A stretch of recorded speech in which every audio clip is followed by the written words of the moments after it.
નમસ્કાર મિત્રો, સ્વાગત છે તમારું આપણી આ યુટ્યુબ ચેનલમાં જેનું નામ છે ગુજરાતી જીકેની જમાવટ.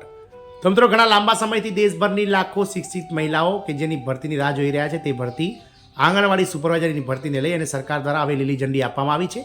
અને મિત્રો, આ રાજ્ય સરકારની હાઈકોર્ટે આ આંગણવાડી સુપરવાઇઝરની ભરતી કે જેને લઈ અને મિત્રો સ્ટે મૂક્યો હતો તે સ્ટે દૂર કરતા હવે મિત્રો ગુજરાત આંગણવાડી જે ભરતી છે મિત્રો આંગણવાડી સુપરવાઇઝર ભરતી તેનો માર્ગ હવે મોકળો થયો છે. તો જાણીએ વિડીયોમાં વિગતવાર કે કઈ રાજ્ય સરકારની હાઈકોર્ટે આ ભરતી પર સ્ટે મૂક્યો હોવાથી મિત્રો દેશભરમાં હાલમાં આંગણવાડી સુપરવાઇઝરોના ઘણા પદો ખાલી છે અને મિત્રો આગામી કેટલા સમયમાં આ પદો ભરાશે, સાથે મિત્રો આ રાજ્ય સરકારમાં હાલમાં કેટલા પદો પર ભરતી કરવાને લઈ હાઈકોર્ટે લીલી ઝંડી આપી છે તેને લઈ અને વિડીયોમાં વિગતવાર ચર્ચા કરીએ. તો વિડીયોના અંત સુધી બન્યા રહો અને જો ચેનલમાં તમે નવા હોય તો મિત્રો અમારી ચેનલને લાઇક, શેર, સબસ્ક્રાઇબ કરી બાજુમાં રહેલું બેલ આઇકોન દબાવી દો, જેથી કરીને ચેનલ પર મૂકવામાં આવતા વિવિધ ભરતીઓના નોટિફિકેશન, વિવિધ ભરતીઓના પરિણામ, જીકેના વિડીયો તેમજ સરકારી કર્મચારી પેન્શનર્સ યોજનાઓને લગતા પરિપત્રો સરળતાથી તમને ચેનલના માધ્યમથી ઉપલબ્ધ થઈ જાય.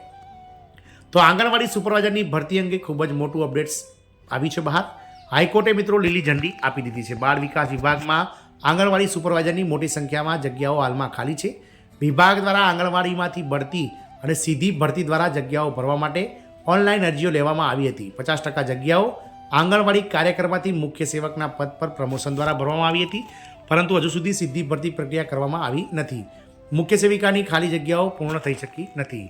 અલ્હાબાદ હાઈકોર્ટના આદેશ પર સીધી ભરતી પ્રક્રિયા પર પ્રતિબંધ મૂકવામાં આવ્યો હતો, પરંતુ હવે જસ્ટિસ નીરજ તિવારીએ વારાણસીની અનિતા સિંહ અને અન્ય 75 લોકોની અરજી પર આદેશ જારી કરતા યુપી સેવા પસંદગી પંચને મુખ્ય સેવિકાની 126 જગ્યાઓ રાખવા જણાવી છે.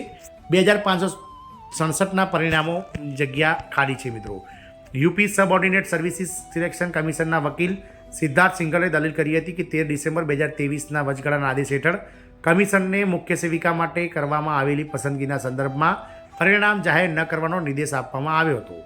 કોર્ટને વચગાળાના આદેશમાં ફેરફાર કરવા માંગ કરી હતી, જેથી કરીને UP subordinate services selection commission બાકીની જગ્યાઓનું પરિણામ જાહેર હવે કરી શકે છે. આંગણવાડીના નિયમો અનુસાર 50% જગ્યાઓ કાર્યકરના પદથી મુખ્ય સેવિકાના પદ પર પ્રમોશન દ્વારા ભરવામાં આવે છે. આ ભરતી માટે આંગણવાડી કાર્યકરોની પસંદગી મેરિટના આધારે જ કરવામાં આવે છે, પરંતુ ગત વર્ષે માત્ર 300 જગ્યાઓ જ ભરતી દ્વારા ભરવામાં આવી હતી અને બાકીની જગ્યાઓ પર પ્રમોશન હજુ બાકી છે. વિભાગે ખાલી જગ્યાઓ પર સીધી ભરતી માટે ઓનલાઈન અરજી માટે જાહેરાત બહાર પાડી છે.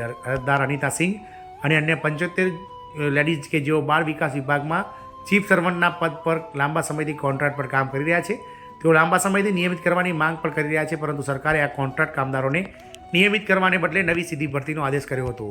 યુપી સબ કોર્ડિનેટ સર્વિસીસ સિલેક્શન બોર્ડે મુખ્ય સેવિકાના પદ માટે હાલમાં જ 2693 જગ્યાઓ ભરવા માટે જાહેરાત બહાર પાડી હતી, જેની સામે કોન્ટ્રાક્ટ પરના કામ કરતા મુખ્ય જે સેવિકાઓ છે હાઈકોર્ટમાં પિટિશન દાખલ કરીને 2693 પૈકી 126 જગ્યાઓ પર તેમને નિયમિત કરવાની માંગ કરી હતી. અરજીકર્તાના એડવોકેટ HNCએ કોર્ટમાં જણાવ્યું હતું કે અરજી દાખલ કર્યાના બાદ વિભાગે જુલાઈ 2023થી અરજદારોના પગાર ચૂકવવાનું બંધ કરી દીધું છે.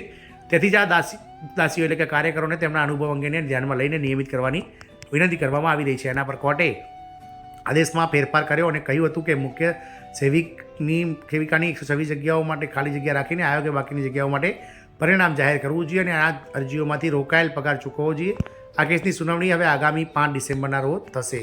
તો મિત્રો, આમ હવે યુપીમાં આંગણવાડી આ જે સુપરવાઇઝર છે તેની 2600થી વધારે પોસ્ટ માટે મિત્રો આગામી ટૂંકા સમયમાં મેરિટ બહાર પડશે અને લાખો શિક્ષિત મહિલાઓ કે જેમણે આ ભરતી માટે મિત્રો ઓલરેડી એપ્લાય કર્યું છે અને પરીક્ષા આપી છે તેમના મિત્રો હાલમાં કિસ્મત ચમકે તેવું દેખાઈ રહ્યું છે. જય હિન્દ, અસ્તુ.